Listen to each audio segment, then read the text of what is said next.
The nation is once again facing a storm of controversy, this time centered on the Department of Justice, a high-profile U.S. attorney, and a long-standing feud between President Trump and New York Attorney General Letitia James. The events unfolding right now reveal much more than a simple personnel change. They expose the deeper political struggles shaping Washington, the unfinished battles from years past, and the continuing clash between Trump's vision of accountability and his critics' warnings about the rule of law. Tonight, we dive into the details, connect the dots, and explain why this story matters to every American watching closely as the balance of justice, politics, and power plays out in real time. At the center of this breaking story is Erik Siebert, the U.S. Attorney for the Eastern District of Virginia, one of the nation's most influential prosecutors' offices. Known for handling terrorism cases, national security prosecutions, and high-stakes financial crime, the Eastern District is often called the rocket docket because of its rapid pace. Siebert was a Trump nominee, placed into the role in early 2025, after previously serving as interim U.S. Attorney and as a veteran line prosecutor. His background was considered solid: a former police officer, an experienced attorney, and someone who oversaw major organized crime prosecutions. On paper, Siebert seemed like a natural fit.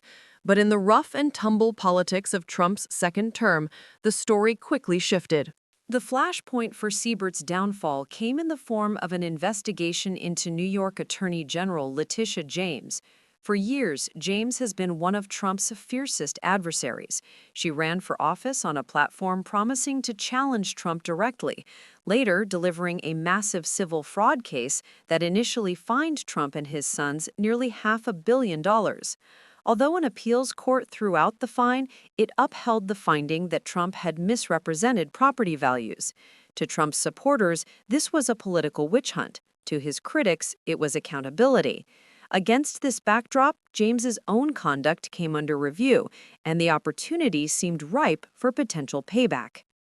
The allegations against James revolved around her 2023 purchase of a Virginia home.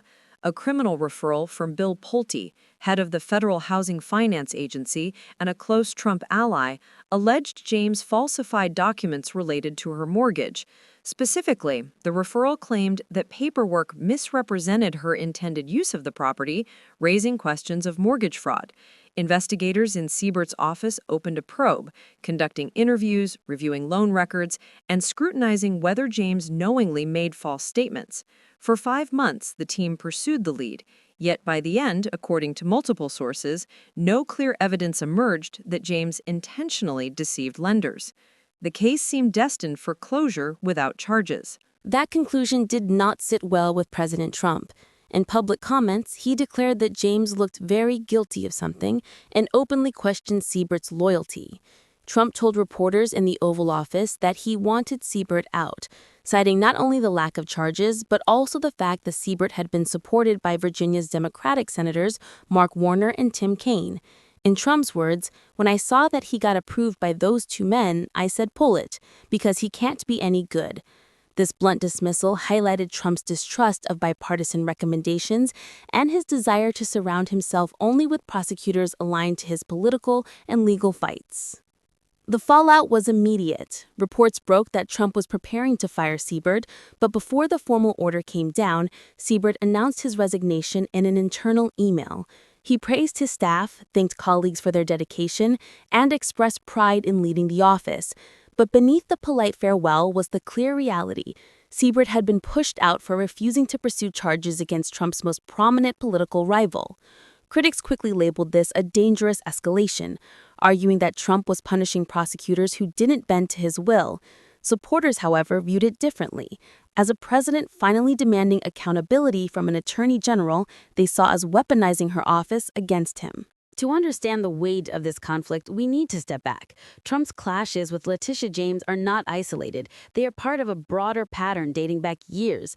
During his first presidency, Trump frequently criticized prosecutors, FBI officials, and even his own attorney general when investigations touched him or his associates. He railed against Robert Mueller's Russia probe, accused the FBI of corruption, and repeatedly described the Justice Department as part of a deep state working against him. Now, in his second term, Trump has been even bolder. Rather than quietly fume, he has moved aggressively to remove and replace prosecutors who, in his view, fail to uphold justice fairly. This approach has supporters and critics locked in a fierce debate. On one hand, Trump's allies argue that the Justice Department has long been politicized against conservatives, pointing to years of investigations, leaks, and charges disproportionately targeting Republicans. They claim Letitia James herself is Exhibit A, a Democrat who campaigned on taking down Trump and then followed through with civil suits. On the other hand, critics fear that Trump is dismantling prosecutorial independence, firing those who won't bring weak or politically motivated cases. To them, Siebert's resignation is proof that Trump is using federal power not to protect the law, but to pursue retribution. The practical consequences of Siebert's departure are also significant. The Eastern District of Virginia is one of the busiest and most sensitive U.S. attorneys' offices in the country, responsible for cases ranging from espionage to terrorism to major corporate crimes. With Siebert gone, leadership is in limbo. First Assistant U.S. Attorney Maya Song, who normally would step up, reportedly declined the role and plans to return to regular prosecutorial duties. That leaves uncertainty about who will lead the office, whether ongoing cases will be delayed, and how staff morale will hold up under pressure. Career prosecutors expressed alarm, worried that political interference could weaken their ability to do their jobs effectively. Meanwhile, Trump administration officials are reportedly considering replacements for Siebert who would pursue charges against James more aggressively. This suggests the investigation may not be over, even if initial findings failed to establish fraud. Trump allies like Bill Pult insist the evidence is there, claiming James knowingly misrepresented her property. On Fox News, Pult bluntly stated she was the fraudster, not President Trump. Such rhetoric reflects the broader narrative among Trump supporters that Democrats accusing Trump of corruption are often guilty of the very misconduct they allege. To them, pursuing James is not just political payback. It's about exposing hypocrisy and restoring balance. At the same time, Letitia James has pushed back strongly. Her attorney, Abby Lowell, called Trump's move a brazen attack on the rule of law. In his statement, Lowell accused Trump of firing people until he finds someone willing to bend the law for revenge, warning that this sends a chilling message to prosecutors everywhere. James herself has denied wrongdoing, insisting the mortgage documents were accurate and that she followed all legal requirements. Supporters argued that the lack of evidence after months of scrutiny proves this was never more than a politically motivated fishing expedition designed to discredit her. For Americans trying to make sense of this clash, the stakes go beyond one attorney general or one U.S. attorney. This is about how justice functions in a deeply polarized environment. Should prosecutors resist pressure, even if it means losing their jobs? Should presidents demand loyalty from their appointees when national interests are at stake? The answers depend largely on one's political perspective. For Trump voters, it's about ensuring the system stops protecting elites like Letitia James. For critics, it's about preventing the erosion of an independent Justice Department. Either way, this fight will shape perceptions of law and order for years to come. The political context also cannot be ignored. Trump has repeatedly framed his legal troubles as election interference, casting James, Manhattan prosecutors, and even federal investigators as part of a Democratic conspiracy to keep him from power. By firing or forcing out prosecutors who won't act against these figures, Trump reinforces his narrative that he is battling a corrupt establishment. This message resonates with millions of Americans who believe the system has been unfairly stacked against conservatives for decades. For them, Siebert's resignation isn't alarming, it's overdue, a step toward dismantling entrenched bureaucracies that have abused their power. Yet the risks are real. Removing a prosecutor for refusing to charge a political rival could fuel accusations that Trump is undermining democracy rather than defending it. The Justice Department's credibility depends on independence, and even many conservative legal scholars worry that politicizing prosecutions will backfire. If every new administration purges prosecutors until only loyalists remain, the system itself could crumble. In the short term, Trump may gain by showing strength against James, but in the long run, the precedent could haunt not only his administration, but the future of justice in America. What makes this moment particularly striking is how openly Trump has embraced confrontation. Past presidents often cloak their decisions in legal language, avoiding direct admissions of political motives. Trump, however, has no hesitation in saying he wanted Siebert gone because Democrats supported his nomination. That bluntness shocks Washington insiders, but it also appeals to Trump's base. Many Americans are tired of polished politicians and prefer a leader who speaks plainly, even crudely, about what he believes. In Trump's eyes, Siebert's bipartisan support was proof of weakness, not strength, a sign that he might not be fully committed to the fight. As we examine the bigger picture, it's clear this episode is about more than Trump versus James. It's about the direction of Trump's second presidency. From the start, he promised to reshape the Justice Department, eliminate what he called weaponization, and put his allies in positions of power. Siebert's resignation fits that agenda perfectly. It signals to other prosecutors fall in line or step aside.